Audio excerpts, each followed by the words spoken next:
नमस्कार दोस्तों, मेरा नाम राजेश बब्बर है। आज एक नई वीडियो आपके सामने प्रस्तुत करने जा रहा हूँ प्रश्न कुंडली के ऊपर। लेकिन यहाँ पे एक नई टेक्निक कैसे यूज की जाती है प्रश्न कुंडली में, ये मैं आपको आज बताऊंगा। बहुत ही महत्वपूर्ण टेक्निक है। इस पे आप जितना प्रैक्टिस करेंगे उतना प्रश्न कुंडली आपकी एकदम परफेक्ट होना शुरू हो जाएगी दोस्तों। तो सारी वीडियो इसी पर आधारित है। वीडियो आरंभ करने से पहले भगवान गणेश जी और भगवान शनिदेव से आराधना करूंगा सबके घर में सुख और शांति बनाए रखें। तो आइए वीडियो आरंभ करते हैं। पहले आपको मैं ये बता देता हूं कि ये किस समय की प्रश्न कुंडली है और जातक के क्या दो प्रश्न थे, उनका क्या उत्तर दिया, ये मैं सारा डिटेल्स में बताऊंगा। स्टेप बाय स्टेप करके एक एक करके मैं आराम से आपको बहुत सारी चीजें आज यहाँ बताने वाला हूँ, ताकि जो लोग प्रश्न कुंडली प्रैक्टिस करना चाहते हैं और प्रोफेशनली भी अगर आप ज्योतिष करते हैं तो ये वीडियो आपके बहुत काम आने वाला है दोस्तों। तो 24 जनवरी 2025 का ये क्वेश्चन है। सुबह 8:55 और 34 सेकेंड्स पे। ये सेकेंड्स मैंने यहाँ पे क्यों लिखा है ये मैं भी आपको बताऊंगा। और गुरुग्राम, क्योंकि जहाँ एस्ट्रोलॉजर रहते हैं या एस्ट्रोलॉजर जहाँ पे भी जिस सिटी में भी होता है और प्रश्न पूछा जाता है, तो लॉन्गिट्यूड्स और लैटिट्यूड्स एस्ट्रोलॉजर की सिटी का ही आपको पंच करना होता है। प्रश्न कहीं से भी किसी भी सिटी से आए तो ये प्रश्न जो है एक जातक ने मुझसे सुबह सुबह इस समय में किया था 24 जनवरी 2025 को। और ये कुंडली, दो कुंडलियां मैंने यहाँ पे बनाई है। ये उस समय की प्रश्न कुंडली है जो मैंने यहाँ पे date of birth, time of birth लिखा है। ये लगन कुंडली है। ये D60 चार्ट, इसको कैसे यूज करना है प्रश्न कुंडली में ये मैं आज आपको यहाँ बताने वाला हूँ। और पूरे जो आंसर्स हैं इसी कुंडली से मैंने दिए हैं। इस कुंडली को बिल्कुल भी उसमें यूज नहीं किया है दोस्तों। तो पहले इनके प्रश्न मैं बता देता हूं कि इस जातक के क्या दो प्रश्न थे। दो ही प्रश्न पूछे थे उन्होंने। पहला प्रश्न उनका ये था कि उनको बहुत मेजर हेल्थ इश्यूज है जो लंबे समय से ठीक नहीं हो रहा है। दूसरा इन्होंने ये पूछा कि मेरा प्रोफेशन नहीं चल रहा है, बहुत ज्यादा फाइनेंशियल प्रॉब्लम है। दो ही इनके क्वेश्चन थे। तो एक एक करके मैं अब आपको बताऊंगा कैसे इनका उत्तर दिया गया है। तो सीधा इस चार्ट को आप छोड़ दीजिए। ये लगन कुंडली है, यानी प्रश्न कुंडली जिस समय बनाई गई थी उस समय की गोचर कुंडली आप कह सकते हैं। कुंभ लगन की कुंडली बनी थी। और ये D60 चार्ट है। लेकिन आपको D60 चार्ट बनाते वक्त बहुत प्रिकॉशंस लेनी है, क्योंकि इसमें गलती हो सकती है। गलती क्या होती है, अगर आपने 8:55 की जगह 8:56 लिख दिया तो ये बिल्कुल चेंज हो जाएगा। तो ये थोड़ा सा प्रिकॉशन वाइज बहुत आपको ध्यान रखना है। जैसे ही आपको प्रश्न पूछा जाता है बिल्कुल एग्जैक्ट आपके पास टाइम और सेकंड्स सब उस समय का नोट होना चाहिए, तभी यहाँ से आप उत्तर दे सकते हैं दोस्तों। D60 चार्ट जो होता है, अगर आप बृहद प्राशर होरा शास्त्र पढ़ेंगे, BPHS जो बहुत ही एक एस्ट्रोलॉजी की फेमस बुक है, वहां पे ऋषि पराशर ने बहुत क्लियर लिखा है कि D60 चार्ट सबसे महत्वपूर्ण चार्ट होता है। ये लगन कुंडली से भी बहुत इंपॉर्टेंट होता है। अगर आप इसको देखने की धीरे धीरे प्रैक्टिस और हैबिट डालनी शुरू कर देंगे तो बहुत सी छुपी हुई प्रिडिक्शंस इस चार्ट से आपको दिखने लगेंगी जो इस चार्ट से नहीं दिखेंगी दोस्तों। तो हर जगह पे D60 को हर एशियंट बुक्स में सबसे ज्यादा इम्पोर्टेंस जो है वो दी गई है। जब दो जुड़वा बच्चों का जन्म होता है तब भी लगन कुंडली नहीं देखी जाती है, दोनों की D60 कुंडली देखी जाती है। वहां से उनकी लाइफ का जो पैटर्न होता है बहुत सुचारू रूप से आपको पता चल जाता है। तो आइए पहला प्रश्न का इनका उत्तर जो मैंने दिया है इस माध्यम से, इस D60 चार्ट से। तो सबसे पहले आपको क्या करना होता है, प्रश्न कुंडली देखने की क्या विधि होती है, स्टेप बाय स्टेप आराम आराम से मैं बता रहा हूँ। बहुत डिटेल्स में इसमें कवर नहीं करूंगा, क्योंकि जो लोग अभी नया सीख रहे हैं या पहली बार मेरा चैनल देखते हैं उनको फिर थोड़ा सा कंफ्यूजन लगता है, मेरे पास कमेंट्स आते हैं बहुत सारे। तो 2-3 चीजें बेसिक्स मैं आपको बताऊंगा, लेकिन जैसे जैसे आप इसको प्रैक्टिस करते जाएंगे, इसको यूज में लाएंगे, तो आपको उससे हेल्प मिलेगी। तो सबसे पहले सबसे इम्पोर्टेंट प्रश्न कुंडली में ये देखना होता है कि लगन में कौन सी राशि लिखी हुई है। अब यहाँ पे D60 चार्ट में 8 नंबर राशि लिखी हुई है। तो जो उनका प्रश्न था कि मेरे को हेल्थ इश्यूज है और मेरा जो है बिजनेस ठीक नहीं चल रहा है, वो यहीं से ही आपको पता चल जाएगा। 8 नंबर साइन काल पुरुष की कुंडली में अष्टम भाव में आता है। काल पुरुष कुंडली शायद सबको पता होगी, बताने की जरूरत नहीं है। काल पुरुष की कुंडली यहीं से शुरू होती है, यहाँ 1 नंबर रहता है, 2, 3, 4, 5, 6, 7, 8, यहाँ पे 8 नंबर आता है। मैं कोशिश करूंगा कि स्क्रीन पे इस समय में काल पुरुष की कुंडली भी शेयर कर दूं ताकि समझने में इजी रहे। तो 8th हाउस मतलब लंबी बीमारी, 8 नंबर साइन मतलब लंबी बीमारी, 8 नंबर साइन मतलब जीवन में उतार चढ़ाव, 8 नंबर साइन मतलब रोग कष्ट किसी तरह से प्रॉब्लम। तो D60 चार्ट बिल्कुल क्लियर आपको दिखाता है कि व्यक्ति के जीवन में क्या प्रॉब्लम जो है वो हो रही है और कैसे इसको देखना है। इसकी बहुत सारी विधियां होती हैं।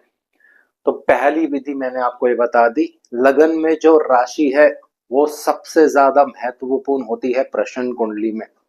तो पहला यहाँ से आपको एक छोटा सा इवेंट पता चल गया। अब आगे चलते हैं। दूसरे स्टेप में आपको क्या देखना है, दूसरे स्टेप में आपको क्या देखना है, इसके स्वामी कौन है। इसके स्वामी है मंगल देव। 8 नंबर राशि जो होती है ये स्कॉर्पियो राशि है, वृश्चिक राशि है, इसके स्वामी मंगल देव होते हैं।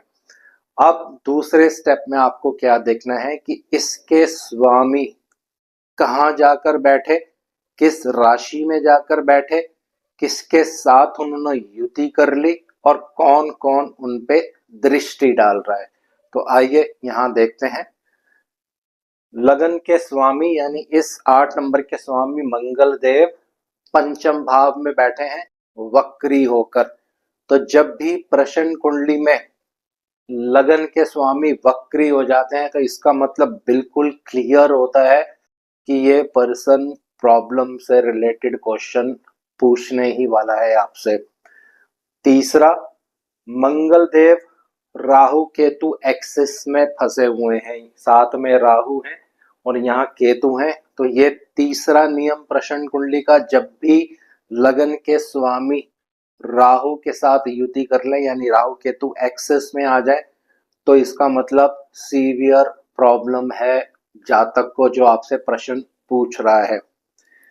तीसरा, यहाँ पे बृहस्पति भी उनके साथ ही बैठे हैं, होते हैं ये जीव कारक होते हैं। तो इसका मतलब जीव और लगन दोनों की युति हो रही है और दोनों के दोनों राहु और केतु द्वारा पीड़ित हैं। तो पर्सन को मेजर हेल्थ इश्यूज है, बहुत ज्यादा प्रॉब्लम है। पांचवा स्टेप आपको क्या देखना है कि ये किस राशि में युति हो रही है। ये युति हो रही है 12 नंबर राशि में। तो 12 नंबर राशि जो होती है ये काल पुरुष की कुंडली में पैरों को इंडिकेट करती है। तो जो इस व्यक्ति को रोग होगा वो पैरों से संबंधित रोग है जो ठीक नहीं हो रहा है। तो यहाँ जो ठीक नहीं हो रहा है, तो ये 5 तरीके मैंने बता दिए, इसको मैं दोबारा आराम से बता रहा हूँ। ये D60 चार्ट है, जिस समय प्रश्न किया गया था उस समय का D60 चार्ट है। इसको हर सॉफ्टवेयर में बहुत आराम से आपको चेक करके बनाना है, क्योंकि कई बार अगर टाइम गलत हो जाए, 1 मिनट का भी डिफरेंस होगा तो D60 चार्ट गलत हो जाता है। D60 चार्ट में सबसे पहले आपको लगन में देखना है क्या राशि है, उसके अकॉर्डिंग प्रेडिक्शंस यहाँ पे की गई हैं। 8 नंबर राशि जीवन में उतार चढ़ाव, काम अच्छा नहीं चल रहा है, रोग कष्ट पीड़ा, ये सब 8 नंबर राशि देती है।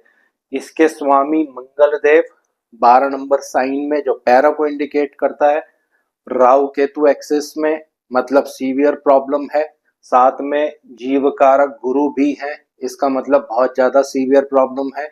दोनों के दोनों वक्री अवस्था में है, मंगल भी वक्री है। तो जब प्रश्न कुंडली में लगन के स्वामी वक्री अवस्था में आ जाते हैं तो व्यक्ति को सीवियर प्रॉब्लम होती है। तो यहाँ तक बिल्कुल एकदम क्लियर होगा।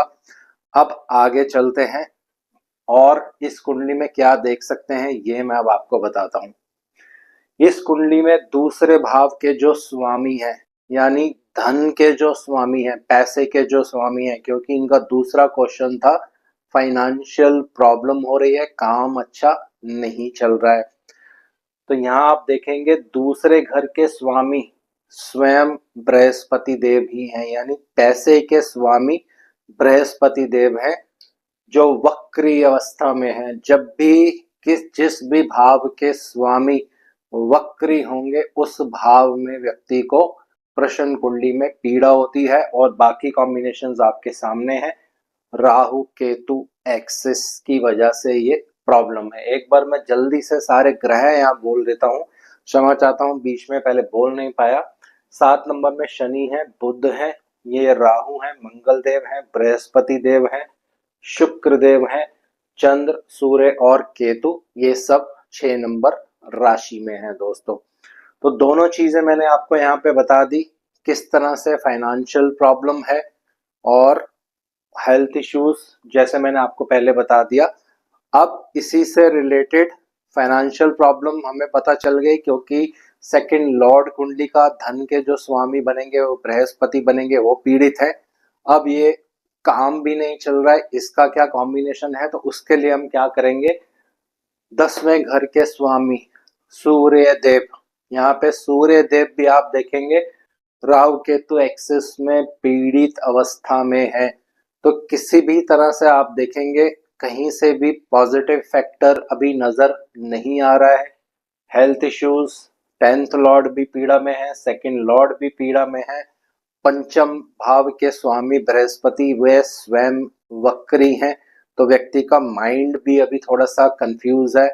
पंचम भाव जो होता है ये आपका माइंड होता है, जहां से आप सोचते हैं। तो सारी चीजें एज इट इज D60 में अभी नेगेटिव दिख रही हैं। जो इन्होंने प्रश्न पूछा है वो उसी से रिलेटेड है, काम नहीं चल रहा है, फाइनेंशियल प्रॉब्लम है, हेल्थ इश्यूज है। तो ये सारी चीजें आप देखेंगे यहीं पे सब आपको बिल्कुल क्लियर दिखने वाला है दोस्तों। तो इससे रिलेटेड और भी इवेंट्स हम यहाँ पे देख सकते हैं इस D60 चार्ट से। लेकिन अभी फिलहाल क्योंकि इनके 2 ही प्रश्न थे, दोनों मैंने आपको समझा दिए कि कैसे हमें चार्ट को देखना पड़ता है। जब भी आप प्रश्न कुंडली बनाएं तो लगन कुंडली को ना देखकर D60 को ज्यादा महत्वता दें दोस्तों। जो चीजें आपको यहाँ से पकड़ में नहीं आएंगी, D60 आपको बहुत सुचारू रूप से और क्लियर रूप से बता देगा। फिर इसको आगे इसमें आप दशाएं भी यूज कर सकते हैं, अष्टक वर्ग यूज कर सकते हैं और ग्रहों की दृष्टि वगैरह ये सब भी यूज कर सकते हैं। यहाँ पे देखिए किसी भी तरह से मंगल पर कोई बहुत ज्यादा किसी और ग्रह की दृष्टि नहीं है, शनिदेव की दृष्टि नहीं है, खाली सूर्य देव आमने सामने इनको बैठ के देख रहे हैं, चंद्र देव भी देख रहे हैं। लेकिन ये सारे के सारे ग्रह राहु केतु एक्सिस में फंसे हुए हैं दोस्तों। इसीलिए इस जातक को प्रॉब्लम है, इसीलिए इन्होंने कॉल किया है और अपनी प्रॉब्लम का सॉल्यूशन पूछने के लिए उन्होंने उत्तर मांगा है दोस्तों। तो आगे अभी और प्रॉब्लम्स जो हैं इनके बढ़ने वाली हैं, वो कैसे देखेंगे हम, इसमें लगाएंगे गोचर। तो अभी एक महत्वपूर्ण गोचर लगाते हैं शनिदेव का। शनिदेव अभी 11 नंबर में गोचर कर रहे हैं। गोचर लगन कुंडली से ही हमको लगाना है और कुछ समय बाद यानी मार्च के बाद ये शनिदेव 12 नंबर राशि में आ जाएंगे, जहां पे मंगल देव और बृहस्पति देव पहले से ही D60 चार्ट में बैठे हैं। तो ये जो समस्या है ये अभी जल्दी से ठीक होने वाली नहीं है, इसको बहुत ज्यादा समय लगेगा, जो इनका हेल्थ इश्यू वाला प्रॉब्लम है। लेकिन पैसे को लेकर कुछ राहत मिलनी शुरू हो जाएगी। वो कैसे, गोचर के बृहस्पति देव कुछ ही समय बाद यानी मई के आसपास 3 नंबर राशि में आ जाएंगे। यहाँ से ये सीधा धन भाव को देखेंगे तो पैसे की कुछ समस्या सॉल्व होनी शुरू हो जाएगी, लेकिन हेल्थ इश्यूज में अभी बहुत जल्दी रिलीफ मिलने वाला नहीं है दोस्तों। तो इस तरह से D60 चार्ट पे भी आप गोचर लगा के जब प्रेडिक्शंस करेंगे तो बिल्कुल आपकी प्रेडिक्शंस सटीक और एक्यूरेट बैठेंगी। तो ऐसी और वीडियोस आने वाले टाइम में मैं कोशिश करूंगा और एग्जांपल्स के साथ आपके साथ शेयर करूंगा। और नेक्स्ट वीडियो में आपको मैं बताऊंगा कि हर की महादशा कैसे देखी जाती है, किस तरह से उसमें इवेंट्स आप बता सकते हैं जातक को। तो आज इस वीडियो को यही विराम दे रहा हूँ। आशा करता हूँ सब कुशल मंगल होंगे। भगवान शनिदेव से आराधना करूंगा सबके घर में सुख और शांति बनाए रखे। जय शनिदेव।